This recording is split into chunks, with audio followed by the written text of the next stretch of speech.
Un ex ragazzo a rischio che ce l'ha fatta, Pino De Maio.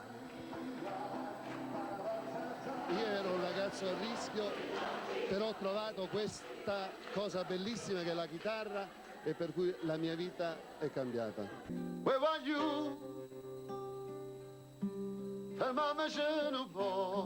La chitarra è uno strumento che ti libera dai pensieri, perché suonando uno magari non pensa a quello a cui deve andare incontro. Per me suonare la chitarra è trovare una libertà diversa da quella di stare sempre per una strada. Ed è lì, a scuola, che Carlo ha incontrato la musica. È successo 4 anni fa ed oggi Carlo non è più su una strada. Napoli, Secondigliano, periferia degradata a pochi chilometri dal centro. Il Bronx lo hanno ribattezzato qui. E questa è la storia, una storia, di minori a rischio. Scugnizi senza casa, senza famiglia, bulletti di quartiere, merce ricercata da spacciatori, malavita, criminalità organizzata. È difficile dire no quando le alternative mancano, o sono poche, ma Carlo ce l'ha fatta a lasciare la strada.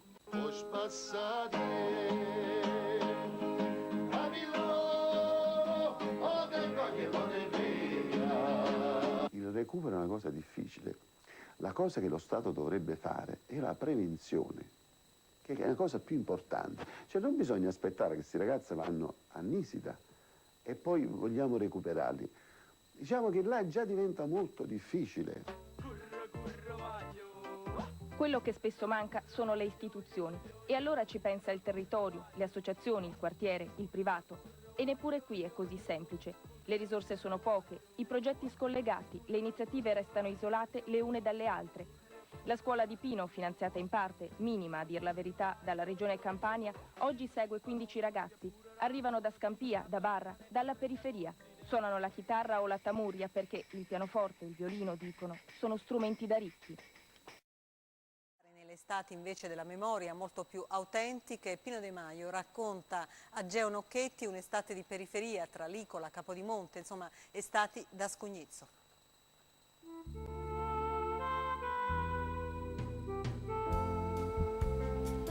Pino De Maio, com'era l'estate di uno Scugnizzo fuori dal branco?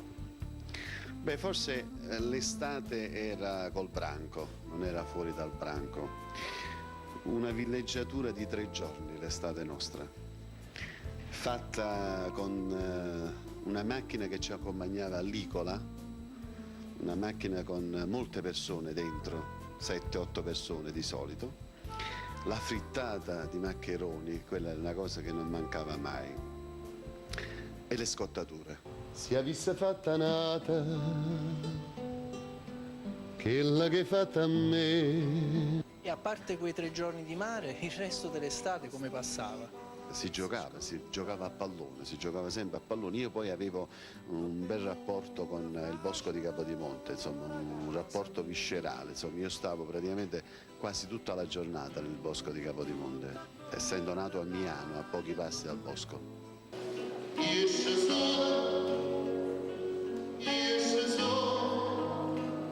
L'estate di oggi degli Scugnizi?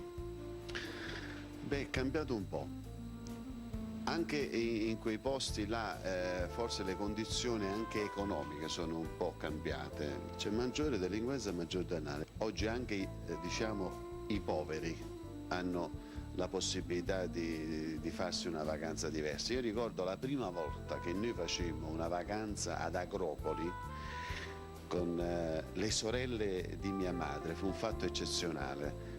Facemmo una vacanza a 3 famiglie, insomma in quella casa praticamente era un dormitorio pubblico, stava un letto dappertutto.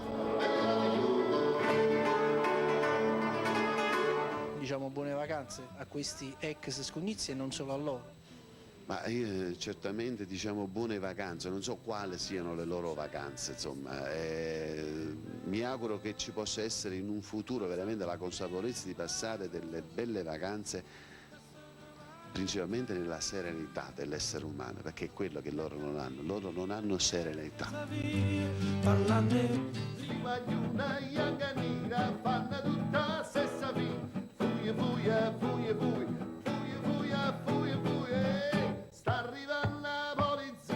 Pino De Maio, ragazzo di strada a Miano, oggi voce della canzone napoletana, protagonista di un libro particolare, Lo scugnizzo fuori dal branco. A scuola un gruppo di ragazzi ruppe un vetro con una sassata. La maestra vide soltanto Pinuccio e l'accusò del malfatto. Il bambino ne provò un dolore acuto perché era innocente. Si sentì per la prima volta con chiarezza vittima di un'ingiustizia.